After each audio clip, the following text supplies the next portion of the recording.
Varicose veins కి సరైన చికిత్స కోసం సంప్రదించండి ఎవిస్ హాస్పిటల్. నేను రియల్ ఎస్టేట్ కంపెనీలో మేనేజర్ గా వర్క్ చేస్తున్నాను. ఓకే. 2 years బ్యాక్ నాకు మ్యారేజ్ అయింది. అరేంజ్డ్ మ్యారేజా లవ్ మ్యారేజా? సార్ అరేంజ్డ్ మ్యారేజే సార్. సరే చెప్పండి, ఏంటి సమస్య? ఎవరో సెక్రటరీ అన్నారు మీరు మాటల్లో.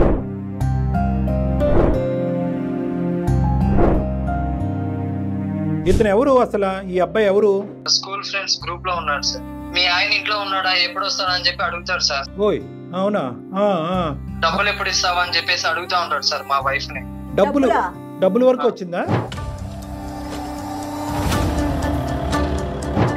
నేను ఇంకేం చెప్పుకోలేను సార్ ఇంతకు మించి. మీ వైఫ్ కి ఒకసారి కనెక్ట్ చేస్తారా? మరి డాక్టర్ గారు మాట్లాడతారు. నేను కలిపితే అమ్మ మాట్లాడదు మేడం, మీరే ఒకసారి మాట్లాడండి మేడం.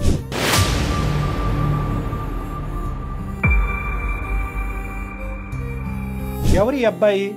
అప్పుడు X boy friend sir. O X. సరే, మళ్ళీ ఇప్పుడు ఎక్స్ మళ్ళీ డబుల్ ఎక్స్ అయ్యాడు అప్పుడు? అవును సార్. నా మీద డౌట్ ఉంటే మీ పేరెంట్స్ కానీ ఎవరికైనా చెప్పాలి కానీ మళ్ళీ వాళ్ళకి అతను చెప్తావా? వాళ్ళతో చెప్పుకోలేక తనతో చెప్పుకున్నాను. కదమ్మా, చెప్పుకున్నా అంతవరకు ఓకేనమ్మా. మీ ఇంటికి రానా, మీ ఇంట్లో మీ ఆయన ఉన్నాడా, నాకు ఇంత డబ్బులు కావాలి, ఇవన్నీ ఎందుకమ్మా? వాడు అడ్వాన్స్ తీసుకున్నాడు సార్. ఏం అడ్వాంటేజ్ తీసుకున్నాడు చెప్పు.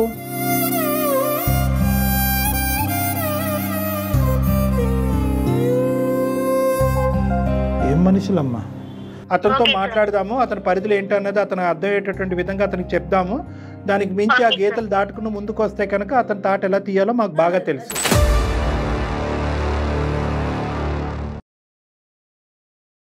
ఎవిస్ హాస్పిటల్ సమర్పించు అందమైన జీవితం కార్యక్రమానికి స్వాగతం. నమస్తే కళ్యాణ్ గారు. నమస్తే జయ గారు. కళ్యాణ్ గారు, రామకృష్ణ అనే ఆయన మనకి మెయిల్ చేశారండి. అంటే తనకు వచ్చిన అనుమానం అది నిజమో కాదో తెలియని తను ఒక క్వశ్చన్ మార్క్ అనమాట. వైఫ్ అండ్ హస్బెండ్ అసలు సమస్య మాత్రం. నాకు పరిష్కారం మీరు చూపించండి, మీ సలహా నాకు కావాలి అన్నట్లుగా మెయిల్ చేశాడు. ఓకే, మాట్లాడదాం జయ గారు, తప్పకుండా. హలో, నమస్తే అండి రామకృష్ణ గారు. ఎవరు మేడం? నేను జయానండి, అందమైన జీవితం ప్రోగ్రామ్ నుంచి కాల్ చేస్తా ఉన్నాను. మేడం నమస్తే మేడం. నమస్తే అండి, మీరు మాకు మెయిల్ చేశారు కదా. నాతో పాటు డాక్టర్ కళ్యాణ్ చక్రవర్తి గారు కూడా ఉన్నారు. ఒకసారి మీ సమస్య ఏంటో చెప్తే డాక్టర్ గారు మాట్లాడతారండి. Okay okay madam. Right. Ramakrishna నమస్తే నాన్న. సార్ నమస్తే సార్. ఏంటి సమస్య? నేను రియల్ ఎస్టేట్ కంపెనీలో మేనేజర్ గా వర్క్ చేస్తున్నాను. ఓకే. 2 years బ్యాక్ నాకు మ్యారేజ్ అయింది. అరేంజ్డ్ మ్యారేజా లవ్ మ్యారేజా? సార్ అరేంజ్డ్ మ్యారేజే సార్. సరే చెప్పండి, ఏంటి సమస్య? నా కింద ఒక ఆమె సెక్యూరిటీ గా ఉంటుంది. నాకు వచ్చిన ఫోన్ కాల్స్ కానీ మెసేజెస్ కానీ క్లయింట్స్ కానీ ఇవన్నీ ఆమె మేనేజ్ చేస్తూ ఉంటుంది సార్. సో మీ వర్క్ లోడ్ ఆవిడ షేర్ చేసుకుంటా ఉంటది. నా క్లయింట్స్ కానీ వాళ్ళందరినీ ఫాలో చేస్తూ ఉంటది. మేము డే అండ్ నైట్ అంటే మెసేజ్ చేసుకోవడము, ఫోన్ మాట్లాడుకోవడము ఇట్లా చేస్తూ ఉంటాం సార్. మా భార్య అది చూసి ఆమె కొంచెం తప్పుగా అనుకునిందామా. సరే, మీ భార్య పేరు ఏంటండి? Priya sir. Okay, so basically ఆవిడ చూసిందంటూ ఏమీ లేదు, కానీ మీ ఇద్దరి మధ్యన ఉన్నటువంటి డిస్టెన్స్ పెరగడంతో మీ యొక్క ఫోకస్ వేరే చాట ఉందని ఫీల్ అయింది ఆవిడ. అవునవును సార్. ఆ ఫోకస్ కాస్త సార్ బట్ మా ఇద్దరి మధ్యన ఏం లేదు సార్. కానీ ఆవిడ ఏమైనా మెసేజ్లు కానీ లేదంటే వినకూడనటువంటి ఫోన్ కాల్స్ కానీ చూడకూడవలసింది ఏమైనా చూసిందా అని అడుగుతున్నా. లేదు సార్, చూడలేదు. కేవలం ఈవిడికి దూరంగా ఉన్నారు, ఎక్కువ వర్క్ ఆఫీస్ పనిలోనే ఎక్కువ నిమగ్నమై ఉన్నారు. ఆవిడతో కమ్యూనికేషన్ పెరగడంతో అక్కడ ఇంటెన్సిటీ పెరిగింది, ఇక్కడ తగ్గింది అన్నది ఆవిడ భావం. Okay, got it. ఓకే, దాని మీద తర్వాత ఏమైందండి? అదే సార్, అంటే ఇంకా ఆమె పోయేసి పర్సనల్ గా సిరియర్ తో మాట్లాడడము ఇట్లా జరిగింది సార్. అంటే ఆయన ఎక్కువ మీకు ఆర్థిక పరంగా గానీ మీకు ఎందుకు హెల్ప్ చేస్తున్నారని చెప్పి అడిగితే ఆమె వచ్చేసి నాకు ఒక అన్నగా గాను ఒక బ్రదర్ గాను నాకు ఇట్లా హెల్ప్ చేస్తున్నాడు అతను, నేను ఒక బ్రదర్ గా అనుకున్నాను అని చెప్పారు సార్. కాదు, ఆర్థికంగా హెల్ప్ చేయవలసిన అవసరం ఏముందండి మీరు? అంటే మీ వైఫ్ కి అంటే సార్ ఆమె ఇంట్లో ఉన్న ప్రాబ్లమ్స్ కానీ వాళ్ళ మదర్ కి హెల్త్ బాగలేదంట సార్, అది కూడా చెప్పింది. ఒక బ్రదర్ గా నేను వాళ్ళకి ఇంకా హెల్ప్ చేద్దాము అంటే నా వర్క్ పరంగా కూడా మంచిగా హెల్ప్ అవుతుంది, నేను ఒకరికి హెల్ప్ చేసినట్టు ఉంటుంది అని చెప్పి ఆమెకి హెల్ప్ చేస్తున్నాను మేడం. సరే, మ్యూచువల్ గా హెల్ప్ చేసుకున్నారా, ఆవిడకు ఉద్యోగం ఇప్పించారా, అంతవరకు బానే ఉంది. ఫైనాన్షియల్ గా ఏమైనా ఇచ్చారా సపోర్ట్ మీ భార్యకి తెలియకుండా? వాళ్ళ మదర్ కి వచ్చి హెల్త్ బాగలేదు సార్, ఏడ్చింది అనమాట. ఏడ్చినప్పుడు చెప్పాను ఇట్లా అమ్మా నేను ఒక బ్రదర్ గా నీకు అండగా ఉంటాను, నీకు మనీ గానీ ఏమైనా నీకు ఇంట్లోకి వస్తువులు గానీ ఏమైనా ఉంటే నేను హెల్ప్ చేస్తాను అని చెప్పాను సార్. అంటే ఎప్పుడన్నా మీ వైఫ్ కి క్యాజువల్ గా ఒక కొలీగ్ లాగా ఒక ఫ్రెండ్ లాగా ఎప్పుడన్నా పరిచయం చేశారా? లేదు సార్. డబ్బులు ఇస్తున్నట్టు ఎప్పుడన్నా చెప్పారా? లేదు సార్, చెప్పలేదు సార్. హెల్త్ పరమైన అంశం అంటే పెద్ద మొత్తంలోనే ఇచ్చుంటారు, మీరు మధ్యతరగతి కుటుంబం కాబట్టి. అంత పెద్ద మొత్తంలో ఇచ్చేటప్పుడు సతీమణికి అంటే భార్య మనకి షేర్ చేసుకోవటంలో తప్పు లేదుగా? ఎందుకని చెప్పి చెప్పలేదు సార్. ఆ విషయం తర్వాత తెలిసిందా మీ వైఫ్ కి? తెలిసింది సార్. తెలిసిన తర్వాత ఆమెకు అనుమానం వచ్చిన తర్వాత అడిగింది సార్. కేవలం మీరిద్దరూ ఎక్కువ ఇంటెన్స్ గా మాట్లాడుకుంటున్నారు అనేదే కాదు, ఉద్యోగం ఇప్పించింది మీరే. ఎటొచ్చి మీ భార్య ఏంటంటే ఆవిడ మిమ్మల్ని అన్నయ్య, మీరు ఆవిడని చెల్లెమ్మ అంటాం అనేది వినలేదు అంతే. అవును సార్. తర్వాత ఏమైందండి? అదే సార్, వచ్చి అడిగిన తర్వాత అమ్మ నాకు ఒక బ్రదర్ గా చెప్పింది. తర్వాత వాళ్ళ అమ్మతో కూడా మాట్లాడడం జరిగింది మా వైఫ్. మాట్లాడిన తర్వాత వాళ్ళ మదర్ చెప్పారు, ఇట్లా నాకు ఒక కొడుకు లాగా అతను నాకు హెల్ప్ చేశాడు అంతేగాని ఇంకేం లేదు అని చెప్పారు సార్. అక్కడికి ఆ ప్రాబ్లం సాల్వ్ అయింది సార్. ఓకే, దాంతో ఈవిడ చల్లబడింది. అవునవును సార్. ఆమె తెలుసుకున్న తర్వాత మా భర్త మంచోడు అని చెప్పేసి ఆమె అనుకొని వచ్చేసింది సార్. మళ్ళీ ఉమాని ప్రియా గారు మాట్లాడుకుంటారా ఎప్పుడైనా? కష్టం అనుకోండి, ఎప్పుడు మాట్లాడుకుంటారు సార్. ప్రాబ్లం అయిపోయిన తర్వాత మాట్లాడు. సో మీ వరకు అయితే కనుక అక్కడ చెల్లి అయిపోయింది. అవునవును సార్. ఇంతవరకు బానే ఉంది, కథ సుఖాంతమైంది కదండి. ఇంకేంటి సమస్య ఏంటి? ఇప్పుడే మేడం స్టార్ట్ అయ్యింది. ఏమైంది?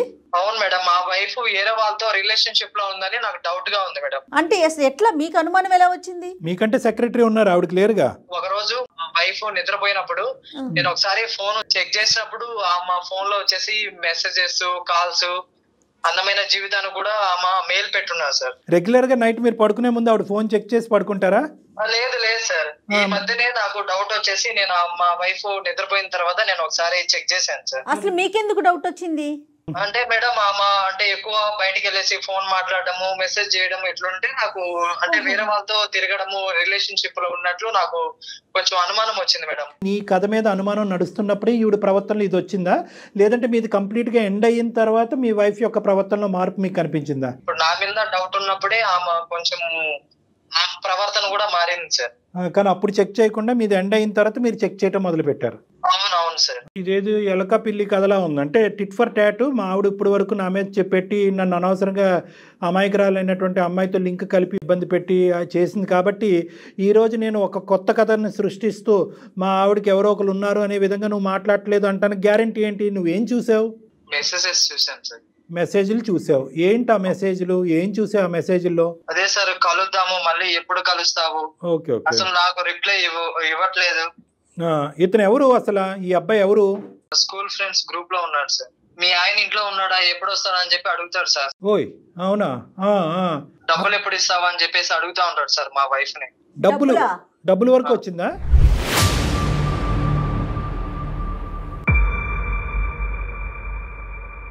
కానీ చుక్కలన్నీ కలిపితే కనుక ఖచ్చితంగా మీ ఆవిడ మీద మీకైతే అనుమానమా, లేదంటే బలంగా అనిపిస్తుందా ఆవిడకి ఏదో సంబంధం ఉందని? అదే సార్, డబ్బులు ఎప్పుడు ఇస్తావు, లేకపోతే మీ ఆయనకి చెప్పేనా అని చెప్పేసి మెసేజ్ చేస్తా ఉంటాడు సార్. ఏంటి మెసేజెస్ వస్తున్నాయి, నేను చూసాను, ఎవరతను అని అట్లా ఏమన్నా అడిగారా అమ్మాయిని? అడిగాను మేడం, ఒకసారి అడిగాను. ఫ్రెండ్ అని చెప్పింది. అడిగిన తర్వాత బ్లాక్ లిస్ట్ లో పెట్టేసింది సార్. మళ్ళీ బ్లాక్ లో పెట్టిన తర్వాత మళ్ళీ కొత్త నెంబర్ నుంచి మళ్ళీ మెసేజెస్, ఫోన్స్ అవి వస్తా ఉన్నాయి సార్. Same person? అవును సార్. మరి సెకండ్ టైం ఎందుకు వీడు వస్తున్నాడు, ఎందుకు ఇలా వెంట పడుతున్నాడు అని అడిగావు మరి మీ భార్యని? అడిగాను సార్. అడిగినా కానీ మళ్ళీ ఫ్రెండే అని చెప్తా ఉంది సార్. ఇప్పుడు నీదే చాలా ఇంటెన్స్ గా ఫీల్ అయినటువంటి నీ భార్య ఈ రాంగ్ రూట్ లోకి ఎందుకు వెళ్తుంది అనేది మాకున్న అనుమానం. అది మళ్ళీ అడుగుతా ఉంటే ఏడుస్తా ఉంది సార్ అమ్మ. ఏడుస్తుంది? Okay okay. అందమైన జీవితానికి ఆవిడ ఈమెయిల్ పంపించిందా? అదే సార్, నాకు సెక్రటరీకి ఏదో సంబంధం ఉందని చెప్పేసి మీకు మెయిల్ చేసింది సార్. సో మీరు అది చూసి మరి మీరెందుకు మాకు ఈమెయిల్ పంపించారు? అవును సార్, అంటే అమ్మాయి పంపించింది కదా, మిమ్మల్ని నమ్మింది కాబట్టి. ఎవరినైతే కనుక అమ్మాయి బలంగా నమ్మి నీ మీద ఒక కంప్లైంట్ పెట్టి నిన్ను బాగు చేయమంటానికి మాకు ఈమెయిల్ పంపించిందో మా ద్వారానే కనుక్కుంటే కనుక నిజాలు ఇంకా పకడ్బందీగా బయటకు వస్తాయనేది మీ ఉద్దేశం. అవునవును సార్. మరి ఎవరు అనుకుంటున్నారు మీరు? మీ అనుమానం ఏంటి? ఇల్లీగల్ అయి ఉండొచ్చు సార్. లీగల్ అయినా లీగల్ అయినా నేను అనేది ఏంటంటే సోర్స్ ఎక్కడా అని అడుగుతున్నా. ఎక్కడి నుంచి మొదలయ్యడం మహానుభావుడు అని అడుగుతున్నా. లవ్ ఇమేజెస్ ఉన్నాయి సార్. లవ్ ఇమేజెస్ కూడా ఉన్నాయి, డబ్బులు విషయాలు ఉన్నాయి, ఇంట్లో భర్త ఉన్నాడు అనేది ఉంది. నేను ఇంకేం చెప్పుకోలేను సార్ ఇంతకు మించి. నువ్వు ఒక్కసారి అమ్మాయిని కలుపుదాం మేడం, మరి ఒకసారి మాట్లాడదాం కదా కళ్యాణ్ గారు. ఇప్పుడు తను ఇంతకు ముందు అతని మీద అనుమానం, ఇప్పుడు అమ్మాయి మీద అనుమానం. ఏది కరెక్టో కాదో మీరు మాట్లాడితే కదా మీకు తెలుస్తుందని నా ఉద్దేశం. మీ వైఫ్కి ఒకసారి కనెక్ట్ చేస్తారా మరి? డాక్టర్ గారు మాట్లాడతారు. నేను కలిపితే ఆమె మాట్లాడదు మేడం, మీరే ఒకసారి మాట్లాడండి మేడం. ఓకే, మేము మాట్లాడతాం. మీ ఇద్దరు కలిసి ఉండట్లేదా, ఉంటున్నారా? అంటే ఒకే చోట ఉంటాము, వేరే వేరే బెడ్రూమ్ లో ఉంటాం సార్. ఓకే ఓకే, సో మీ ఇద్దరి మధ్యన ఆ డిఫరెన్స్ వచ్చేసింది ఆల్రెడీ. అవును సార్. సరే ఒకసారి మేమే కలుపుతాం నేను, ఉండండి అయితే. అంటే మీరు ఓకే సార్. ఒకసారి మీ వైఫ్ నెంబర్ పెట్టేసేయండి చాలు, నేను కాల్ చేస్తా తనకి. Okay madam, right. పంపిస్తున్నా మేడం. ఆఖరికి ఏ స్థాయికి వచ్చిందో చూసారా జయ గారు? ఇతను ఫోన్ చేస్తే ఆవిడ ఎత్తదంట. ఒకే ఇంట్లో ఉంటున్నారు కానీ విడివిడి బెడ్రూమ్స్. నమస్తే అండి. నమస్తే మేడం. నేను జయానండి, అందమైన జీవితం ప్రోగ్రామ్ నుంచి కాల్ చేస్తా ఉన్నాను. మెయిల్ చేశారు కదా? నా సమస్య క్లియర్ అయ్యింది, అందుకనే మళ్ళా మీకు ఏమీ కాంటాక్ట్ అవ్వలేదు మేడం. ఆహాహా, సమస్య క్లియర్ అయిపోయిందా? అయితే కొత్త సమస్య మొదలైందమ్మా. అది ఏంటి మేడం అది? ఏంటంటే, ఒకసారి ఉండు, మా డాక్టర్ కళ్యాణ్ చక్రవర్తి గారు మాట్లాడతారు నీతో. Okay madam. ఒక్క నిమిషం. అమ్మా, మీ సమస్య పరిష్కారం అయినందుకు మేము చాలా ఆనందిస్తున్నాం, చాలా సంతోషం. నా సమస్య క్లియర్ అయ్యింది, మళ్ళీ ఇంకో సమస్య నాకెందుకండి అని చెప్పి మీరు ఫోన్ పెట్టేయకుండా అదేంటి మేడం అని అడిగారు చూడండి, అది ఇంకా సంతోషం. ఆ సమస్య ఎవరిదో కాదు, మీ భర్త గారిది. మీ భర్త గారు ఏంటంటే నీకు రామకృష్ణ గారికి ప్రత్యేకంగా ఏంటంటే మీకు అందమైన జీవితం మీద ఒక గురి ఉంది కాబట్టి, అందమైన జీవితం ఇటువంటి సమస్యలు పరిష్కరిస్తుందనే ఒక నమ్మకం ఉంది కాబట్టి రామకృష్ణ గారు అదే సంస్థకి అంటే అందమైన జీవితానికే ఈమెయిల్ పంపించి అక్కడితో ఆగలేదండి, ఇంకో సమస్య మొదలైందండి, ఇది కూడా పరిష్కరించి మా జీవితాన్ని కాపాడండి అని మమ్మల్ని వేడుకుంటున్నారు. చాలా తక్కువ సందర్భాల్లో మేము చూసినటువంటి ఈ వేదిక మీద చాలా తక్కువ సందర్భాల్లో మా వరకు ఈమెయిల్ పంపించిన తర్వాత మేము కాల్ చేసే లోపే సమస్య క్లియర్ అవటం అనేది చాలా అదృష్టంగా మేము భావిస్తున్నాం. అందులో నువ్వు ఒకదాని ఉన్నావు. ఎందుకు అక్కడ గెలుపొందారు మీరు అంటే కనుక అందరూ నిజాయితీగా నిజాలు ఒప్పుకున్నారు కాబట్టి. మీ ఆయన ఒప్పుకున్నాడు, మీరు ఒప్పుకున్నారు, ఆ అమ్మాయి ఒప్పుకుంది, అలా అమ్మాయి అలా అమ్మగారు ఒప్పుకున్నారు. సో అక్కడితో అది క్లియర్ అయింది. ఇప్పుడు ఈ సమస్యలో కూడా ఏంటంటే ఇప్పుడు ఉండేటటువంటి దాంట్లో కూడా నిజాయితీ అనేటటువంటిది ప్రధానమైన అంశం. సో మీ మనసాక్షిమే చేసుకుని మీకు మీ రామకృష్ణ గారు పడేటటువంటి అనుమానం ఆలోచన ఏంటంటే ఎవరో ఒక అబ్బాయితో ఉమాగారితో ఇతనితో మాట్లాడుతున్నప్పుడు అప్పుడు మీ మైండ్లో మీ బాధలు నలుగుతున్నటువంటి క్రమంలోనే మీరు కూడా ఒక పరాయి వ్యక్తితో తెలియకుండా భర్తకు తెలియకుండా సంభాషించటము, చాటింగ్లు చేయటము, డబ్బులు పంచుకోవటం ఇలాంటివి జరిగినాయి అంట. అడగలేక మింగలేక కక్కలేక అతి కష్టం మీద నిన్ను అడిగితే ఎవరో అని చెప్పి పక్కకు తోసావంటే ఇంకోసారి అడిగేటప్పటికి బోరుమని ఏడ్చావంట. ఈ ఏడుపులు గోలేంట్రా బాబు అని చెప్పి ఇంకా ఏదో జరుగుతుందనే ఉద్దేశంతో అతనికి ఏం చేయాలో పాల్పడక మాకు ఈమెయిల్ పంపించాడు. అసలు ఏం జరుగుతుందమ్మా ప్రియ మీ జీవితంలో? ఏం జరుగుతుంది? ఈ అబ్బాయి ఎవరు? నువ్వు మాట్లాడే అబ్బాయి ఉన్నాడా? అది కూడా భ్రమేనా? సార్ నేను ఇప్పుడు నిజం చెప్తాను సార్. చెప్పమ్మా. నిజాలే చెప్పాలి సార్. అది నిజమే సార్. ఏది నిజం? ఇంకో అబ్బాయితో మాట్లాడింది. నువ్వు మాట్లాడింది నిజమే. ఎవరు ఈ అబ్బాయి? అప్పుడులో X boy friend sir. O X. సరే, మళ్ళీ ఇప్పుడు ఎక్స్ మళ్ళీ డబుల్ ఎక్స్ అయ్యాడు అప్పుడు? అవును సార్. అప్పటి నుంచి ఈ అబ్బాయితో మళ్ళీ పరిచయం ఏర్పడింది 6 months నుంచి సార్. 6 months నుంచి. భర్తకు తెలియకుండా 6 నెలలు బట్టి మాట్లాడవలసినంత ఏముంది సీక్రెట్? మా హస్బెండ్ కింద పనిచేసే పిఐ కింద వాళ్ళిద్దరు మా హస్బెండ్ కి ఏదో ఉందని నాకు అనుమానం వచ్చింది సార్. అది సార్ట్ అవుట్ అయిపోయింది అన్న. నేను బయట వాళ్ళకి చెప్పుకోలేక ఇంట్లో వాళ్ళకి చెప్పుకోలేక అంటే 10th క్లాస్ లో ఫ్రెండ్ కి చెప్పుకున్నాను సార్.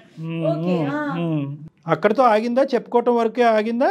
అతను ఇంకా ఏమన్నా ఇంకో లెవెల్కి ఏమన్నా వెళ్ళాడా? ఇప్పుడు మీ హస్బెండ్ యొక్క ప్రాబ్లం ఏంటంటే అంతేకాదు సార్. బాబు రామకృష్ణ లైన్లో ఉన్నావా? సార్ ఉన్నాను సార్. మరి సైలెంట్గా ఉండొద్దు. ఇప్పుడు అమ్మ రామకృష్ణ కూడా లైన్లోనే ఉన్నాడు ప్రియా. ఓకే, అతనికి చెప్పే నీ కాన్ఫరెన్స్ కలిపాము. ఎందుకంటే నువ్వు అతను ఫోన్ చేస్తే డైరెక్ట్గా ఫోన్ ఎత్తట్లేదు కాబట్టి మేము మీడియేట్ చేసి ఈ ఫోన్ కలిపాము. నువ్వు ఇప్పుడు రామకృష్ణ నిన్ను అడుగుతాడు, అతని మనసులో ఉండేటటువంటి ఆలోచన ఏంటి, భయం ఏంటి అనేది నీకు చెప్తాడు. అది నువ్వు ఎటువంటి నమ్మకంతో నివృత్తి చేస్తావో చెయ్యి. మీరిద్దరు మాట్లాడుకోండి. అసలు మీరిద్దరు మాట్లాడుకోకుండా మేము మధ్యత్వం చేయటం అనేది కరెక్ట్ కాదు. ప్రియా, వాడితో ఎందుకు ఫోన్ మాట్లాడుతావు? నువ్వు ఫోన్ కాల్స్ కానీ మెసేజ్ కానీ ఎందుకు చేస్తున్నావు? వాడికి ఫ్రెండ్ అని చెప్పి అట్లా అడుగుతారా? ఎప్పుడు వస్తావు, డబ్బులు ఎప్పుడు ఇస్తావు? నీ మీద డౌట్ ఉండి సైగా ఆడుకుందాం అనుకున్నాను. నా మీద డౌట్ ఉంటే మీ పేరెంట్స్ గానీ ఎవరికైనా చెప్పాలి గానీ మళ్ళా అతను చెప్తావా? వాళ్ళతో చెప్పుకోలేక అంతా చెప్పుకున్నాను. కదమ్మా, చెప్పుకున్నా అంతవరకు ఓకేనమ్మా. మీ ఇంటికి రానా, మీ ఇంట్లో మీ ఆయన ఉన్నాడా, నాకు ఇంత డబ్బులు కావాలి, ఇవన్నీ ఎందుకమ్మా? అంటే బాధలు చెప్పుకునే వాళ్ళు బాధలు చెప్పుకోండి స్నేహితులుగా, అందులో తప్పులేదు. ఎప్పుడైతే కనుక మీ హస్బెండ్ యొక్క ఇష్యూ రెక్టిఫై అయ్యిందో ఆ రోజు నువ్వు కట్ చేసేసి ఉంటే కనుక అయిపోయి ఉండేది కదా. ఎందుకు మళ్ళీ అది కంటిన్యూ అయ్యి ఇంకో లెవెల్కి వెళ్ళింది? ఇంకో లెవెల్కి వెళ్ళిందా లేదా? వాడు అడ్వాంటేజ్ తీసుకున్నాడు సార్. ఏమ్మా అడ్వాంటేజ్ తీసుకున్నాడు? అంటే అవును సార్. ఏం అడ్వాంటేజ్ తీసుకున్నాడు చెప్పు. స్కూల్లో డబ్బులు అవన్నీ ఇచ్చాను, ఫోన్ కొనుక్కోనికి డబ్బులు లేవా అంటే ఇచ్చాను, మళ్ళీ ఇబ్బందులు అంటే ఇచ్చాను సార్. ఓకే, అన్ని విధాలుగా మళ్ళీ బయటకు వెళ్దాం అది ఇది అంటుంటే నాకు కొంచెం నచ్చలేదు సార్. కదమ్మా, అసలు డబ్బులు అడగవలసిన అవసరం ఏముందమ్మా? మీరిద్దరు ఏమంత తప్పు చేశారు కాబట్టి ఆడు డబ్బులు అడిగి బ్లాక్మెయిల్ చేసేంత ధైర్యం వాడికి వచ్చింది? ఏం చేసి ఉండొచ్చు? మేమిద్దరము బయట రెస్టారెంట్లకి అలా సరదాగా మాట్లాడుకోనికి అట్లా ఇట్లా వెళ్ళాం సార్.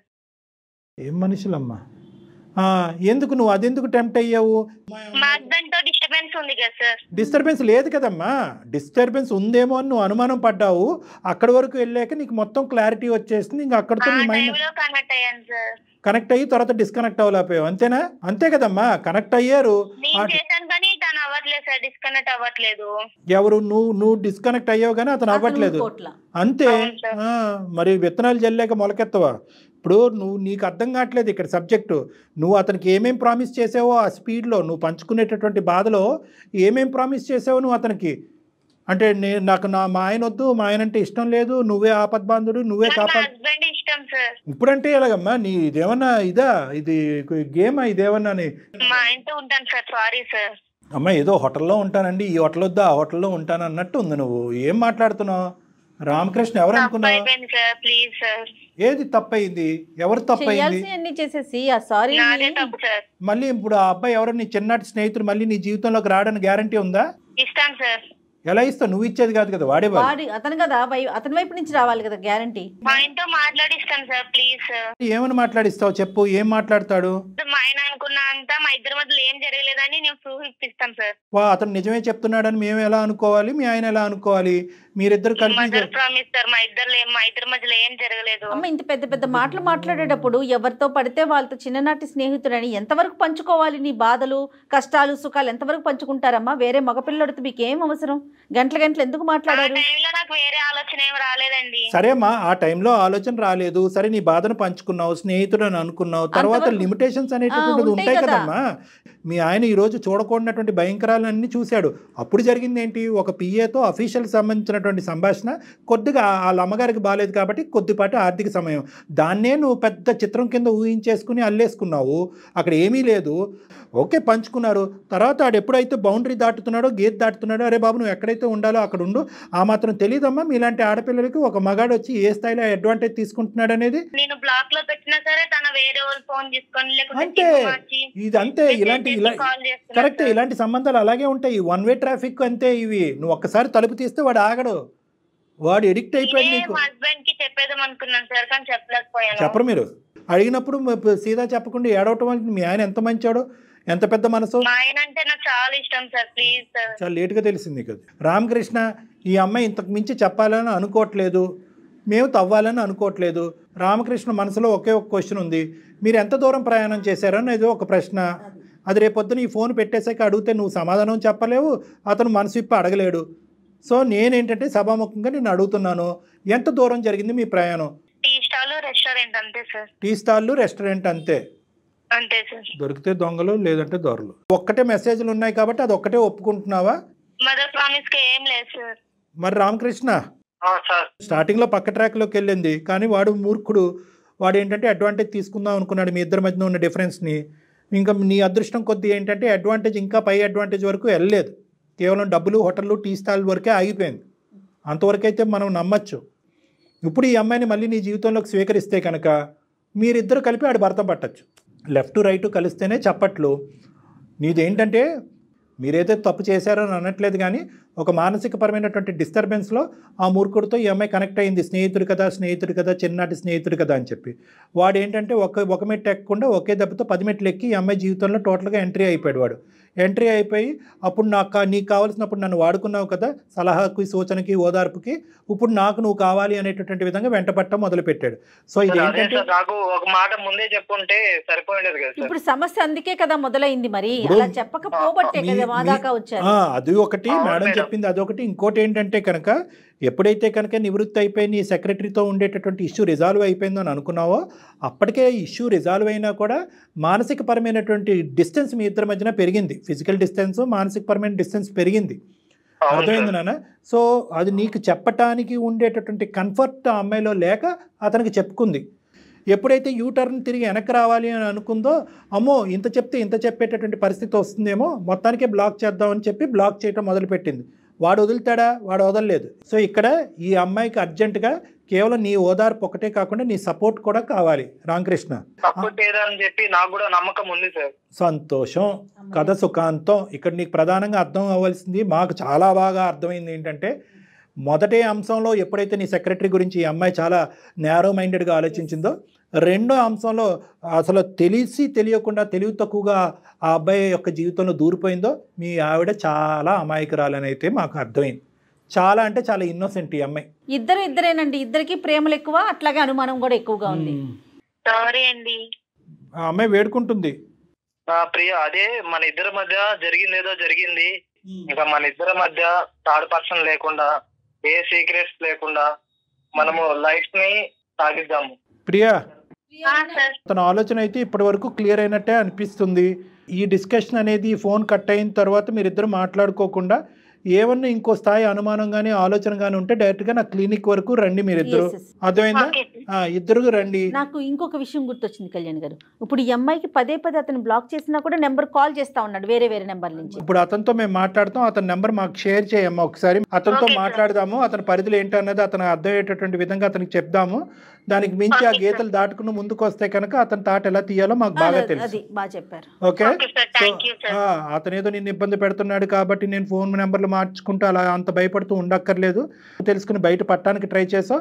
ఇక మీరిద్దరూ హ్యాపీగా ఎటువంటి అనుమానం ఆలోచన లేకుండా హ్యాపీగా ముందుకెళ్ళండి అమ్మా మీరిద్దరు. రామకృష్ణ చెప్పినట్లుగా ఇంకా మూడో వ్యక్తికి స్థానం కల్పించొద్దు, ఇద్దరూ కూడా. Okay madam. ఓకే రామకృష్ణ గారు, ఓకేనా? Okay madam. రైట్ రైట్ అండి, right. Okay, thank you. Thank you madam. Thank you. Jaya గారు, వీళ్ళు ఈ పిల్లలు ప్రధానంగా అర్థం చేసుకోవాల్సింది ఏంటంటే, పెళ్ళైనటువంటి కొత్తలో ఉండేటటువంటి లవ్ మ్యారేజ్ అయినా అరేంజ్డ్ మ్యారేజ్ అయినా ఇటువంటి సమస్యలు రావటం అనేది సర్వసహజం. ఎస్పెషల్లీ ఏంటంటే చిన్ననాటి స్నేహితులకి కనెక్ట్ అవ్వాలి, మన బాధ ఇంట్లో ఉండే బాధ అక్కడ షేర్ చేసుకోవాలనే ఫీలింగ్ ఉంటుంది.